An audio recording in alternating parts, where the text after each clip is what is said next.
په ډېرو خلکو باندې روژې پاتې بیا دا پوښتنه کوي چې زه فدیه ورکولی شم د هغه روژو او که نه. دوستانو فدیه څوک ورکولی شي؟ دا خبره ښه په ذهن کې کېنوئ. فدیه هغه څوک ورکولی شي چې د روژې په قضایي باندې قادر نه وي، د روژې په قضایي راګرځولو باندې څنګه قادر نه وي، یا خو ډېر سپینګیری شوی وي، بوډا یا بوډۍ وي چې هغه روژې نشي نیولی. نو دلته شریعت د لپاره څه کړي دي؟ یو بل چانس، یو بل فرصت یې دته ورکړی چې دی د روژې نه نیسي، ځکه چې روژې نیولی نشي، خطر سره به مخامخ شي، الله مکه مریض به شي یا به مړ شي. شریعت دته دا وایي چې ته روژې مه نیسه، کله چې رمضان تیر شو بیا څه ورکه؟ بیا فدیه ورکه. د هرې روژې په مقابل کې باید یو غریب ته څه ورکې؟ د یو وخت خوراک ورکې. افغانستان کې فرض که دلته 80 افغانۍ باندې د یو غریب د یو وخت ګزاره کېږي، 90 افغانۍ. که چېرته ستا وضعیت ښي نو ته 100 ورک، 1.5 پورې ورک. خو که چېرته ستا ګزاره کمه وي، ګزاره حال ژوند وي، نو بیا څو ورکه؟ هغه 80 نه شروع وکړه، که 90 ورکوې، که 100 ورکوې، که یعنې تر 1.5 پورې ستا ته اختیار شته ده.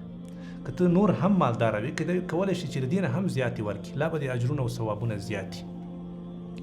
نو یو بوډا یو بوډۍ که چېرته په هغه باندې رمضان راشي نو دته پکار دی چې دی روژه وخوري او بیا دې وروسته څه ورکړي؟ فدیه دې ورکړي. همدارنګه هغه مریض ته فدیه ورکول جایز دي چې هغه مریض په آینده کې جوړیږي نه. صحیح شو که نه؟ هغه مریض په آینده کې نه جوړیږي، داسې یو مرض باندې مبتلا ده دا سړی چې هغه لا علاج مرض ده.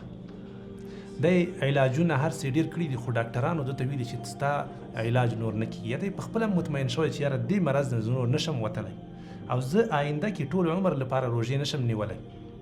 بس چې رمضان کله راغی روژه دې خوري، آینده رمضان نه وروسته دې څه وکړي؟ بیا دې فدیه ورکړي.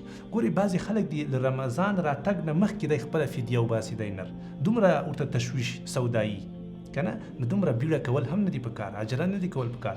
تاسو خیر د لږ انتظار وکړئ، صبر وکړئ. کله چې در باندې رمضان راغی، یوه ورځ مثلا تیره شوه او تا پکې روژه ونه نیوله، ته کولی شي چې د دغې ورځې فدیه ورکړي. بیا چې کله 10 ورځې تیره شوې کولی شي 10 ورځې وروسته فدیه ورکړي، یو ځای د 10 ورځو یا د 20 ورځو بیا ورکړي. خو چې تر څو پورې تا باندې روژه تیره شوې نه، ته نشي کولی چې له هغه نه مخکې څه ورکړي؟ ته فدیه ورکړي.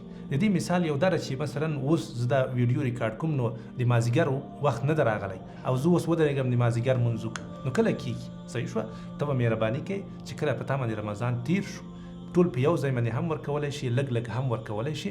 نو دا زما د دې خبرو خلاصه دا شوه چې هغه مریض چې هغه لا علاج مریض وي، هغه آینده کې هم نه ښه کېږي، د ده په غالب ګمان چې زه به نه ښه کېږم او دی روژه نشي نیولی، نو دی به فدیه ورکوي. او بل هغه بوډا او بوډۍ چې هغوی د زیات عمر په خاطر باندې څه نشي نیولی؟ روژه نشي نیولی، نو هغوی به هم بیا فدیه ورکوي، خو فدیه به له رمضان نه وروسته ورکوي، یا حد اقل د هغو روژو نه چې ده باندې تېرې شوي وي دی به بیا فدیه په آخر کې وباسي. او د فدیې مقدار مې هم درته ذکر کړ چې دا د انسان له وس پورې تړاو لري. که چېرته یو بوډا یا یو بوډۍ یا یو غریب بیچاره چې هغه هم غریب و هم مریض و، هم غریب و هم بوډا و او د روژه وخوړله، رمضان نه وروسته دې بیچاره سره هېڅ هم نشته چې دی فدیه ورکړي، نو په ده باندې بیا هېڅ هم نشته، نه پرې فدیه شته او نه د روژې قضایي پرې شته. بس دا د الله جل جلاله معاف کړه، ځکه یو مسلمان دومره الله جل جلاله مکلف کړی څومره چې د هغه وس رسېږي، څومره چې د هغه وس رسېږي.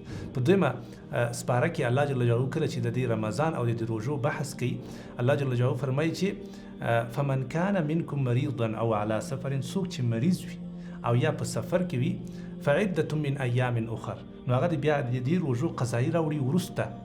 همدارنګه الله جل جلاله فرمایي چې هغه څوک وعلى الذین یطیقونه فدیة طعام مسکین، ابن عباس رضی الله عنه نه روایت ده چې څوک وسع نه لري، د دې نه هغه بوډا او بوډۍ او سخت مریض مراد ده چې هغه په آینده کې هم نه ښه کېږي، دوی د څه وکړي؟ دوی د دې فدیه ورکړي. اوس چې یو غریب بیچاره سره د فدیې توان هم نشته، نو هغه به له کومه کړي؟ نو دته هر څه دي دا معاف دي، د چا خبره 100% ورته ډسکاونټ ده. صحیح شوه؟ نه به فدیه شته او نه هم د روژو په قضایي، بس خبره ختمه شوه، دی د نور زیات تشویش نه کوي. الله جل جلاله وکړي چې تاسو به په دې مسله باندې پوه شوي. السلام علیکم ورحمت الله. که چیرې تاسو غواړئ همداسې ګټورې ویډیوګانې نور هم وګورئ، زموږ فیسبوک پاڼه فالو او یوټیوب چینل سبسکرایب کړئ، او رښتیا په ټیک ټاک او انسټاګرام کې هم زموږ ملتیا وکړئ. او که چیرې تاسو غواړئ ښایسته لیکنې ولولئ، نو زموږ ویبپاڼې ته مراجعه وکړئ.